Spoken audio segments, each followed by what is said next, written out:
Alrighty. Hi, everybody. Ah, Welcome back.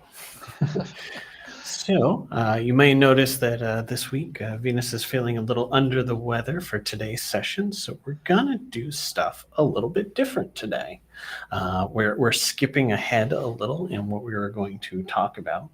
So, for anyone who's just joining and hasn't watched any of the previous episodes, just to kind of recap, the idea of what we're doing here is that Mark has been guiding Venus through creating a fictional company in Business Central from scratch, mostly following along with your first 20 hours.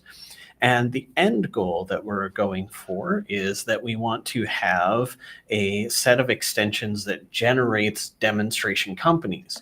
And the reason for this is, one, it's easier for training. Two, it's easier for testing. Three, it's nice to have community contributable support engine and all that fun stuff. So Mark and Venus have been busy getting the first fictional company all set up. or at least trying. Yep. And the eventual goal is going to be, of course, to test, transacting and making sure that the basics are in place. But we need to have an extension that generates all of the setup data that they've been hard at work making. Obviously, this is going to be a doozy of a pile of code for someone to write up. Dozens of tables, lots of records in each. I think we had, about 100 sample items? Oh, yeah, at least. No, actually closer to 200, I think. Okay. Anyway. And a bunch. Uh-huh. And the other key thing to that is if you're potentially wanting to use this for demonstration scripts and you're wanting to use this for testability or any of those sort of things, you also need the data to be the same every time, so you know what to expect. So we can't do cool stuff like, just dynamically generate new items whenever we feel like it. So today we're going to swing to something that if you're a developer and you pay sharp attention, you may have heard me talk about last year at a Tech Days conference, which is a data generator tool. And I know Stefan Marone wants to jump in and get his hands on this as soon as he can. He's a fantastic contributor to the community, and I'll be interested to see what he does to this. This that we've made today is very first draft. And I don't know what kind of audience that we have that are watching along with these streams. If they're junior developers, if they're senior developers, if they're junior consultants, or if they're just curious people that wonder what the heck are we talking about. So we'll see what sort of interesting things come about today. But that means that today we're going to be looking a little bit at some funky code that Mark has never seen before.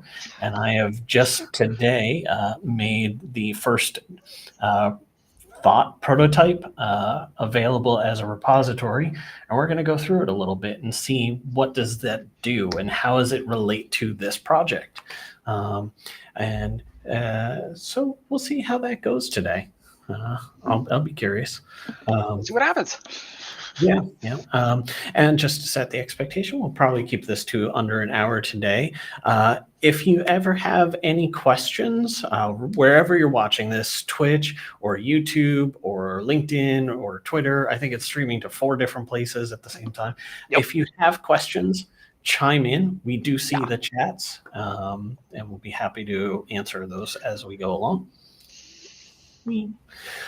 Alrighty. Well, on the bright side, Mark, I'm going to be busy presenting today, so I can't heckle you Bugs Bunny animator style. I might have a few that we'll talk about maybe. For those who didn't watch Tuesday's stream, there were some live rapid fire images being added to the stream to sass Mark. Okie dokie. So. All right. Well, for starters, this is our Spare Brained Ideas. This is a public repository. This is not even remotely a finished prototype, but it's an interesting idea of a project. And over the upcoming stream, we're going to not only be making use of it, but we'll probably have some separate episodes here and there where we're going to improve and uplift this. But that was scheduled to be a little bit later. We're jumping ahead in the sequence of things a little bit. So what we talked about doing is that we want to have Cronus data like stuff in the What the Fluff family of companies. And we want to have that as an app file that you can just install. Now, obviously, we can do config packages, as Mark usefully demonstrated. And I don't know if anyone has ever noticed this, but when you create companies and you're doing the initialization for new companies and everything like that, when you create the new company and you tell it to do eval sample data and everything like that, it is running config packages out of the box. So like, for example, this company that I set up today, the setup status is completed. Well, that's because it ran a config package. So W1 ENU evaluation was successfully applied. That's config packages. Yay. Yay. It's really nice stuff, but there are a couple of flaws with the way that config package handling works. One, you can't change it. It's a package. Yeah. There's nothing you can do about it. And you can't intercept in key moments in that data lifecycle. So if we wanted to have, the plays the thing as a config package and you just hit apply, we could do that. We could do that today really easy. We just need to sit there for an awful long time picking tables and fields and things like that. But what happens when we want, say, Gunnar from Iceland or any number of other people who tend to contribute to community projects want to make some special adjustments to make a copy for their environment?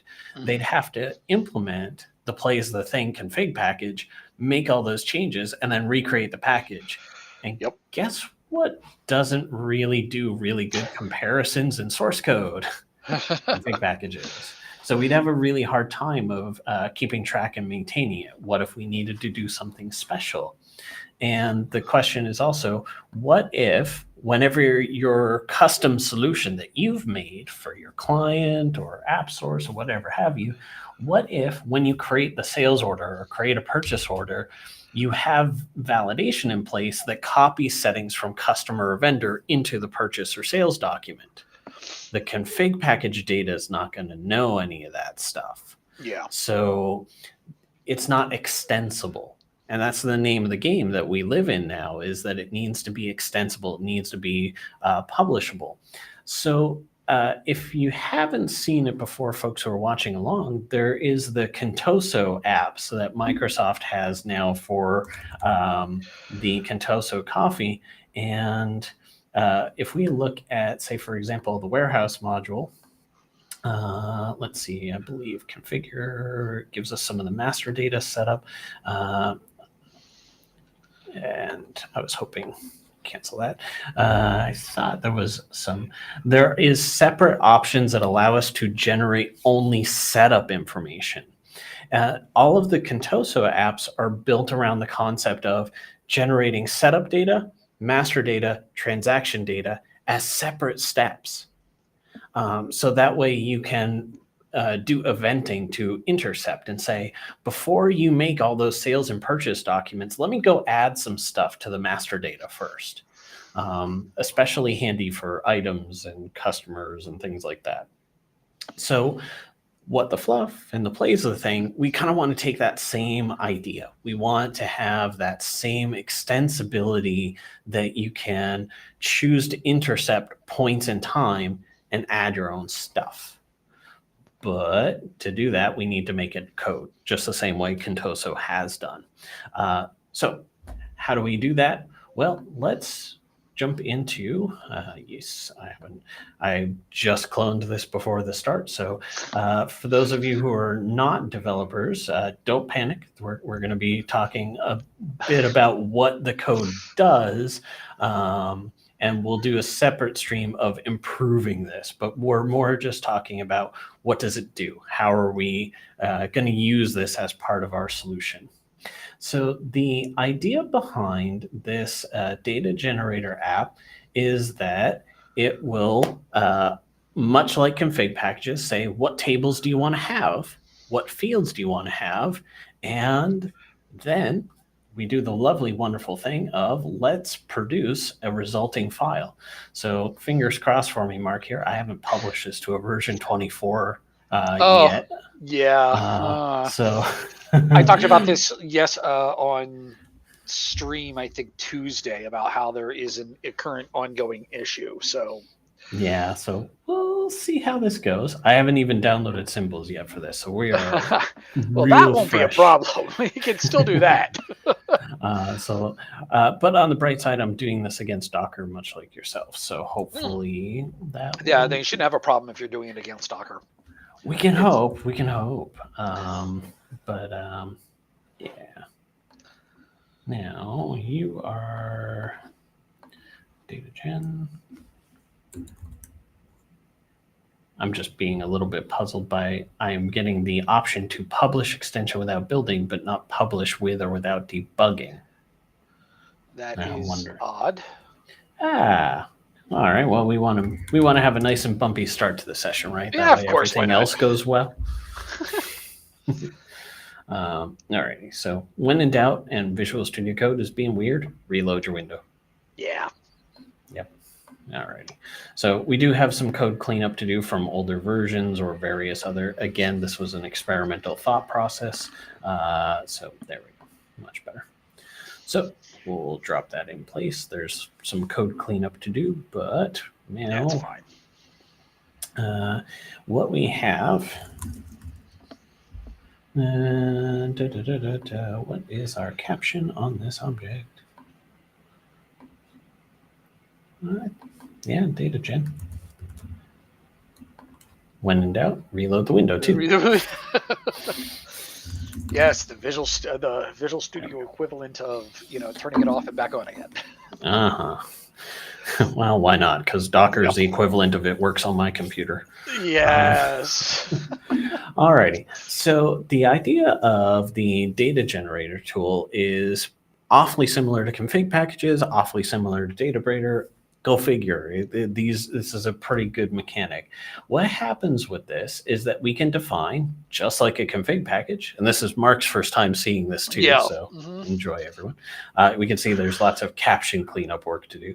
But what we're doing is we could say, for example, do a core GL setup as a package name or whatever have you. So core GL setup, and what code unit number do we want to start our objects with? Well, we want to start with, let's say, 75,000, just because we're going to be nice.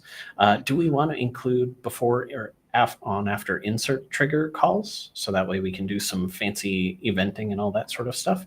And then we can define what tables do we want to include. And just like config packages here, we get our nice list of all the different tables. We'll keep it simple for the moment and just do GL account just to go through things. And we can see that out of 72 fields, we're going to include 45 of them. We could potentially do some constraints and filtering logic type stuff here, but I'm going to call that good enough just because I want to see, well, what does that get me? And the answer is when I click on generate, I'm going to keep this. Thank you. It's fine. It's not malicious. I just made it. What we get is we get a zip file that automatically downloads. And what's cool about that is if we open up that zip file, we have in here a core GL setup.codeunit.al. Well, that's pretty nice. And if we go ahead and just once, we'll open this up in Notepad. We'll copy this over into Visual Studio Code so we can see it in a useful way here. Yeah. Wow. And we'll make sure that it knows that it's AL, which I forget, is there. Oh, I always just save it. There it is. Save as. Visual Studio Code trick. Then if you have an unsaved file down here in their taskbar, you can select the language mode and say, I want to see this as an AL file. See, I've been doing this for 15, 20 years now, and I still freaking learn things almost every day. Well, one of my rules is always you never know the stuff you don't know, so I always mention it to folks. So well, now that's okay. All right. Well, the reason why I would never know that is because mine doesn't show that. I must not have something extended right, or okay. Or an option there of one of those. I might have turned it off. in your bottom drawer, in your status bar of Visual Studio Code, in empty space, you can right click and tune these settings. So like, for example, I don't do things with forwarded ports. I don't need that right now. So boop, go away. So you can nicely clean this up too if there's a bunch of things that you don't use and you want to have a little bit more clean of a UI. And what I had clicked on was the editor language button. Yep. So so anyways, coming back away from that was my fault. Well, maybe so, but let's acknowledge squirrel. Yep.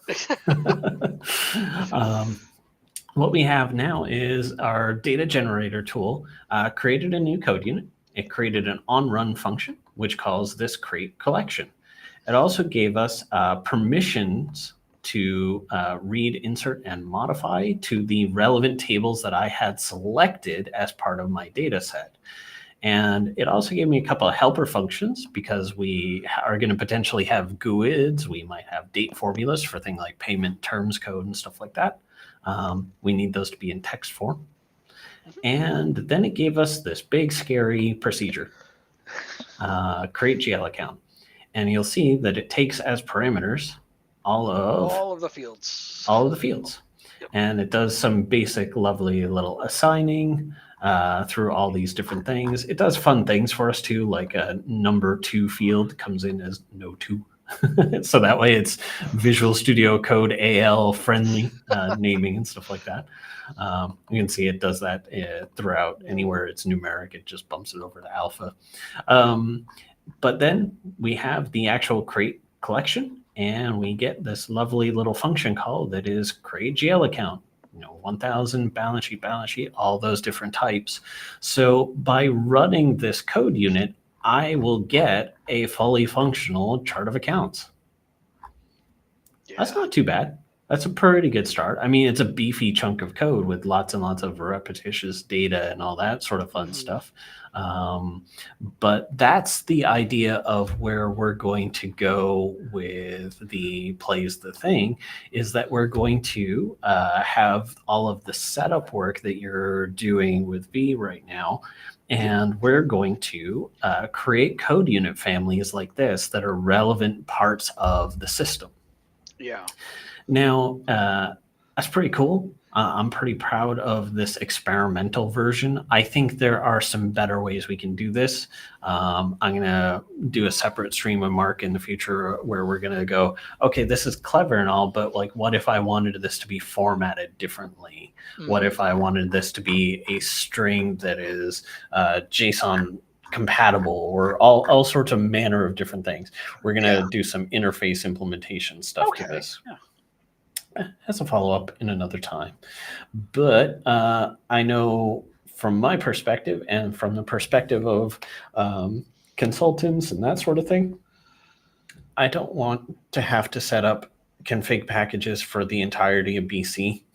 That sounds pretty awful. I don't know about anyone else. To me, that sounds pretty awful.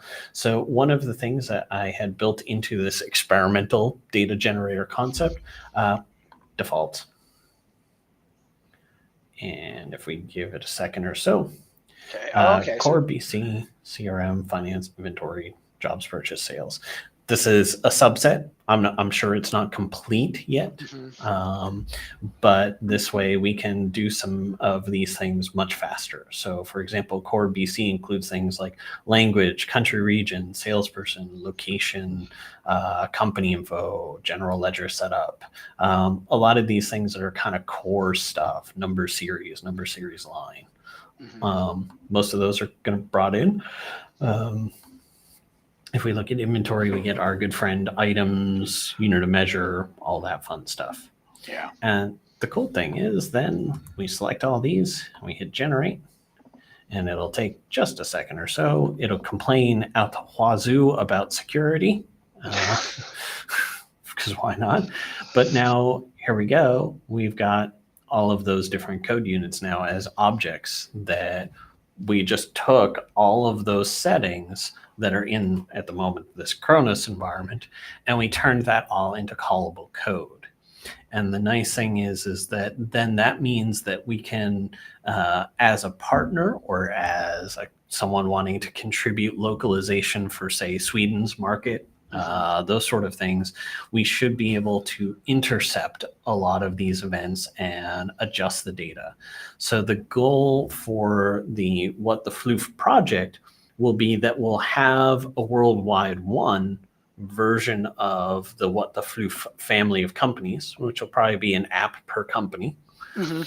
And then we'll have localization apps that sit on top of these that then can intercept and say, well, I appreciate that you're creating all these posting groups in this finance code unit, but we need them just a little different because Sweden or Danish Bookkeeping Act or any number of other odds and ends that always change and modify. But that means that we can make a worldwide one version, and the goal will be that we're going to check all these things in here. So that way you can just theoretically do a poll and say, okay, well, we want the Plays the Thing demo company, install the app, hit run, get all your data. Good. Yeah. So I kind of wanted to introduce Mark to where are we going, since you hadn't seen this yet, and neither has our audience. So I talked a little bit about this and previewed it last, I want to say summer, to the Tech Days crowd. Mm-hmm. But yeah, you and I will be doing some streams where we're going to do some fun cleaning up on this. Yeah, we can do that. Right now these are hard-coded outputs, and we can do some fun stuff with this. Yeah. I look forward to doing some detailed review, because this does all sorts of fun stuff like making zip files, adding files to zips, and all that sort of whatnot. So it got some funky nuance to it that I'm pretty happy with. Yeah, no, I mean, it looks good, and I understand the concept a little bit better now of what it was a while ago, but back in NAV, you could go ahead and kind of do the same thing with going ahead and, I don't know, I somewhere in my in my old catalog of stuff, there was a code unit that somebody had developed. It might have been even you, that basically generated the text for any object, so that you could go ahead and say, well, okay, I need to transport this, to another thing, or I need to automatically go ahead and, based on other criteria, generate a code unit or a fob that I could import and run. I think even Microsoft did that as part of one of their upgrade utilities, where they had to go ahead and do, okay, based upon all of this, here is your code unit that you need to run in order to do the upgrade. So yeah, I mean, this is kind of reminiscent of that a little bit. Well, and where this kind of came up for a few of the people I talked to after Tech Days last year is I heard from a number of organizations, we've really carefully built our demonstration environment, and if anyone ever breaks it, we're going to break their fingers. Yeah. So the idea of this would be able to replay that. Exactly. Couple little nuances that you and I will look at in more detail is not only do we have the eventing stuff, not only do we have the field selection stuff, but the default setting also has an anonymize flag. So that way, if you're, for example, using this utility to go, we're having a support issue that we need the data to recreate this in another environment. We need the customer, we need the item, we need this specific stuff, but that's going to become part of our support tool that we're going to put into our testability suite, because everyone in this audience creates a test app for your support cases, right? That's 100%. Only because you make me. But if you're creating the initialization data for that support case off of real data, you would never want to have customer person-specific information checked into your source code repo. Yeah. So what this anonymization does is it goes ahead and says, you know what? Okay, I'm going to fill it with noise. Sure. And if we go look at our sales code unit that it generated, we'll just pop that in Notepad for a moment. In our customer stretch of the objects down here, we get this lovely mess. Let's turn off word wrap so that we get a better sense. So we can actually see it. In all of the calls to create the customer data, it actually max fills the field. Oh, wow. So, which is kind of fun because I've used this in testing environments and found overflow issues. Oh yeah, no, I can totally see that. That's So that can be a little bit fun sometimes too, to just have the noise populate and whatnot. So that way there's something in the field, and it's a little bit better to test that there's something in there. And filling it up with max length is all sorts of fun. So that's fun. One of our things for what I can see right away here that we should make a little note of is that things like primary keys, we should probably automatically have them included, no matter, and make sure that they can't turn that. A user wouldn't be able to turn that off because you're still going to need the primary keys regardless. I think that's probably true. Yeah. Just, you know how my brain works sometimes. Oh yeah, that's a good idea. I should say something. Yep. Wholeheartedly agreed. And let's, in the repo itself, let's open up the README. That's fine. Let's add, because when in doubt, let's add a to-do. That's good. There is some basic filtering logic in here now, because like, for example, if I were to want to create a support test case scenario, I might only need 2 specific customers or 3 specific items. So there's filter logic built into the ecosystem here. But what if we wanted to do something more elaborate? Let's take our top 10 items that were sold last year, whatever have you. I had actually started to build some framework around that. Has transactions top X by field. So there might be some things that we'll need to look at. I don't know where I left this last year. It's long overdue. In my mind, there's no. We're busy because it's great. Things happen. But this is something that people can download and play with this right now. It is public as of today. So they can start to play with it. There's lots of cleanup for us to do on it, but this will be something that we're absolutely going to make use of for our scenario, because this will help us generate all those setup code units, and we'll do them in smart packages and things like that. Sure, so it'll be good. Okay. So filtering logic and primary key logic.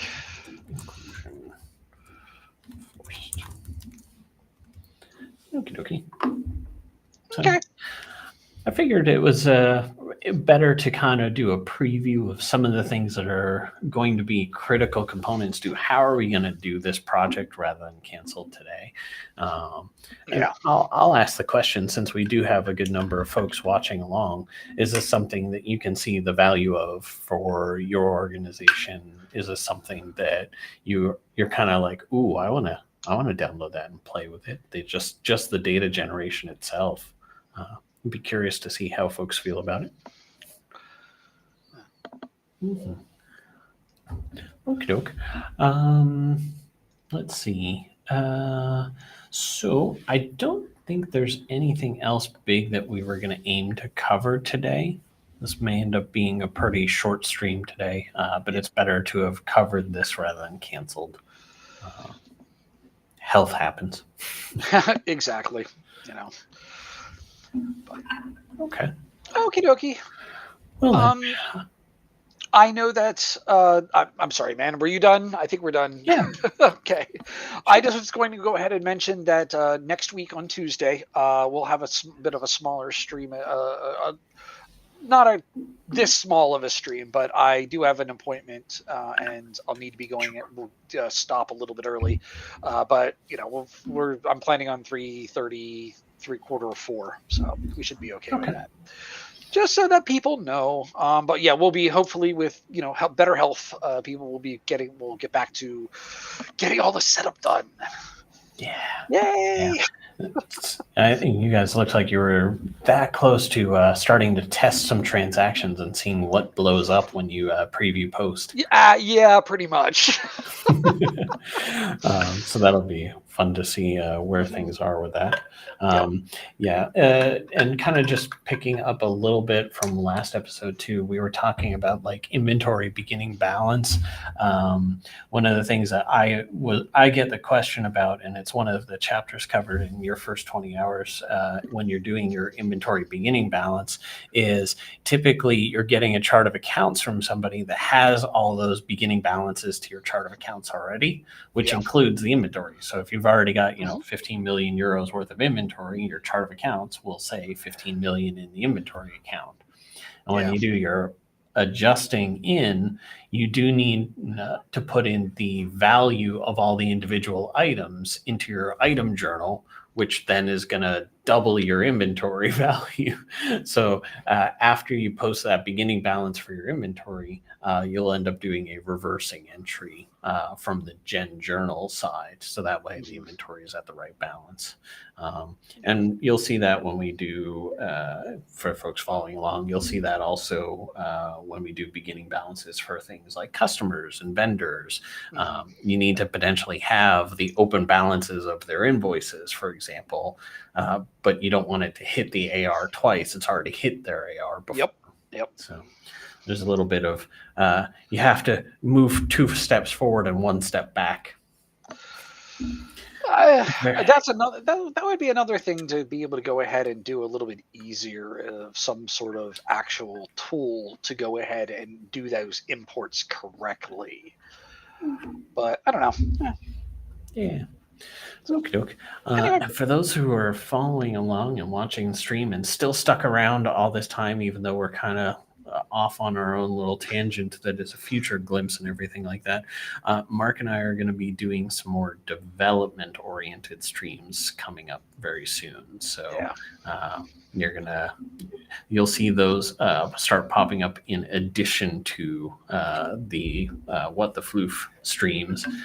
Those will continue as usual, but my schedule is clearing up enough to allow me to return to some projects that I never quite got across the finish line because, ADHD, life, the universe, everything.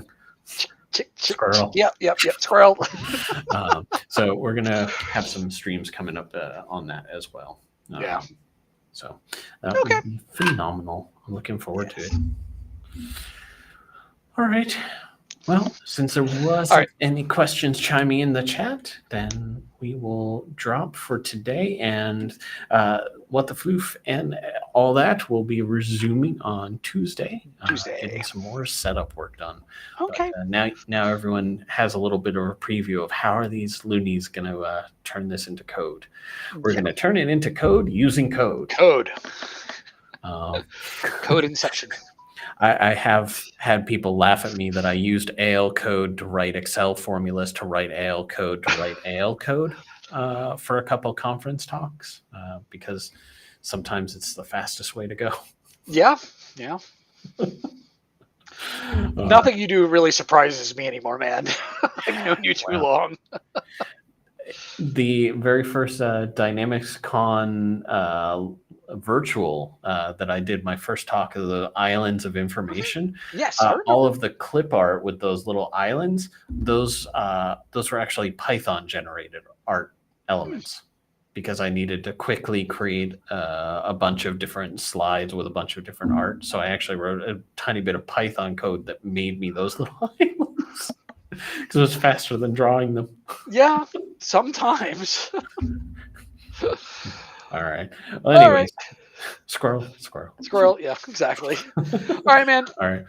So I will see talk to people everyone later next week. next time.